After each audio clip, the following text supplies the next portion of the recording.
Doctor engineer পিছত বনাব এখন সুস্থ সমাজ গঢ়িবৰ কাৰণে আমাৰ মাতৃ সমাজৰ যিটো গুৰু দায়িত্ব আমাৰ প্ৰত্যেকটো শিশুক আমি ভাল মানুহ কৰিব লাগিব আজি কোনোবা আমি মটক কোনোবা মৰাণ কোনোবা আমি মিচিং কোনোবা দেউৰী কোনোবা কামতি কিন্তু আমি বৃহত্তৰ অসমীয়া কোন বুলি ক'লে কেইটামান বামুণ গোসাঁই বা কেইটামান কলিতাক আমি দেখুৱাই দিব নোৱাৰোঁ ভাৰতীয় বুলি ক'লে আমি কেইটামান মহাৰাষ্ট্ৰিক মণিপুৰীক কৈ দিব নোৱাৰোঁ ভাৰতীয় সেইসকল কোনোবা মাৰাঠী কোনোবা তামিল কোনোবা তেলেগু কোনোবা পাঞ্জাবী কোনোবা অসমীয়া কোনোবা অৰুণাচলী কোনোবা নাগা আমি অসমীয়া সেইসকল কোনোবা মিচিং কোনোবা দেউৰী কোনোবা খামতি কোনোবা মটক কোনোবা মৰাণ কোনোবা আহোম কোনোবা কোচ ৰাজবংশী কোনোবা কাৰ্বি কোনোবা ডিমাচা কোনোবা নেপালী এই সকলোখিনি গতিকে তাৰ মাজতো আমি এটা বৃহত্তৰ মহাজাতিৰ অংশ হিচাপে আমি স্বকীয়তাৰে জীয়াই থাকিম কি আমি মায়াময়া সমাজৰ প্ৰতিনিধি আমাৰ গুৰু অনিৰুদ্ধ দেৱ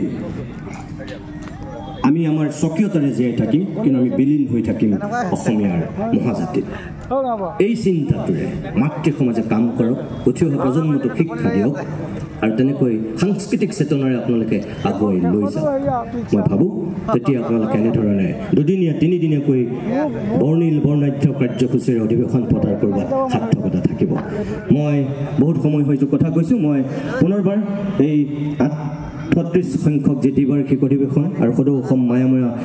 হৰিজী সমাজৰ যি পূৰ্ণাংগ অধিৱেশন এই দুয়োটা কাৰ্যসূচীৰে সফল সমাপ্তি হোৱাৰ মই আশা কৰিছোঁ আপোনালোক যি কষ্ট যি ত্যাগ যি শ্ৰম এই তিনিদিনত ব্যয় কৰিছে আপোনালোক ক'ৰবাত নহয় অলপ হ'লেও ১০০% নহ'লেও ৭০% ৬০% যদি আপোনালোক সফল হৈছে তেতিয়াহ'লে আপোনালোকৰ অধিৱেশনৰ তাতেই প্ৰাপ্তি তাতেই আনন্দ তাতেই আপোনালোকৰ সুখ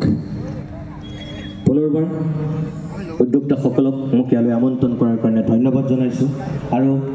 শেষত কৰি এই মায়াময়া সমাজৰ সাংস্কৃতিক উত্তৰণৰ কাৰণে সামাজিক ভেটি মজবুত কৰাৰ কাৰণে যদি মোৰ নিচিনা নিমিত্ত নিষ্কিন নগণ্যজনৰ ক'ৰবাত প্ৰয়োজন হয় ক'ৰবাত সহায় লাগে আপোনালোকৰ লগত আছোঁ কাষত থাকিম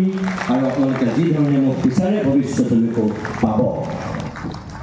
ভালটোক মই ভাল বুলি ক'ম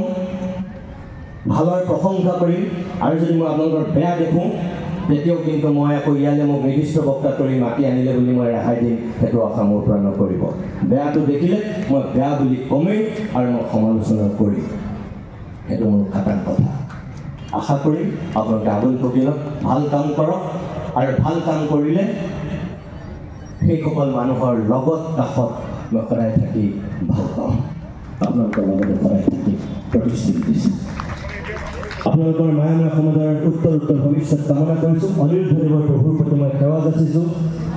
দূৰৰ পৰাই আমাক আশীৰ্বাদ দিয়ক তেখেতৰ চিন্তা তেখেতৰ দৰ্শন আমি ক'ৰবাত বুকুত সুবিধা কৰি যদি অলপ হ'লেও আগুৱাই যাব পাৰোঁ তেনেহ'লে আমি মানসিকতাৰে জন্মগ্ৰহণ কৰাৰ কাৰণে ক'ৰবাত আশা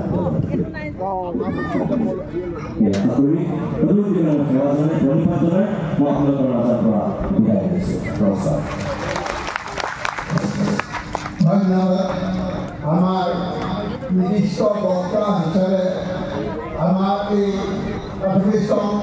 অধিবেশন ভাগলৈ নিৰ্দিষ্ট বক্তা হিসাবে আমাৰ মাননীয় শ্ৰী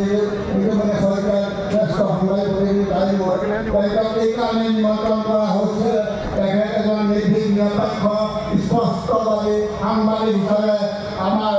তেখেতৰ যিখিনি বক্তব্য আজি আগবঢ়ালে সেই বক্তব্যৰ দ্বাৰা আমাৰ আজি উপস্থিত থকা ভক্তপ্ৰাণ ৰাইজসকলে হৃদয়ঙ্গম কৰিব আৰু তেখেতৰ বক্তব্যৰ যিখিনি নীতি নিৰ্দেশনা সেইমতে যদি আমি আগবাঢ়ি যাওঁ হয়তো এদিন আমাৰ এই মায়াময়া সমাজখন উত্তৰণৰ ক্ষেত্ৰত আগবাঢ়ি যাব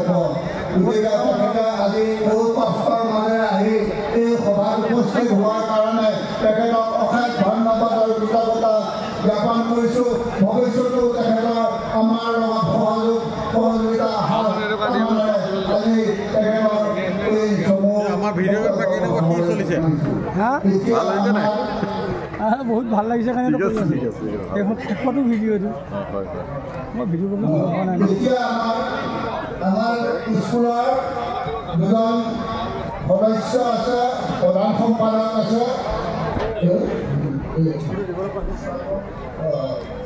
প্ৰতিষ্ঠাপক প্ৰাক্তন প্ৰধান শিক্ষক শ্ৰীযুত ৰমাকান্ত হাজৰিকা বৰ্তমান প্ৰধান শিক্ষক শ্ৰীযুত বৰা এই দুজনক সম্বৰ্ধনা জনোৱা হৈছে। সম্বৰ্ধনা জনাব আমাৰ শ্ৰীযুত বিতুমণি শইকীয়াদেৱ। এয়া আমাৰ সম্বৰ্ধনা অনুষ্ঠান চলি আছে। ধন্যবাদ।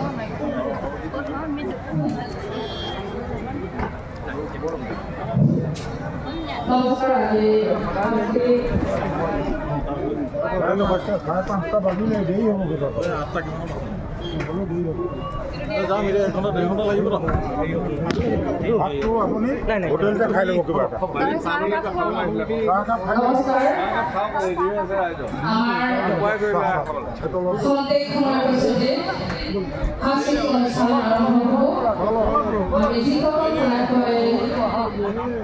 ভকত বৈষ্ণৱসকল আছে, আপোনালোকে মঞ্চ এৰি নাযাব। খুব সুন্দৰ প্ৰগ্ৰাম আছে আমাৰ এতিয়া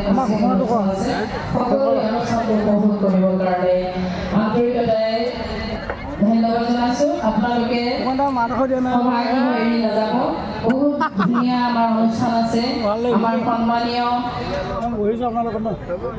লোকসংগীত ৰত্ন মাধৱ কৃষ্ণ দাস আছে।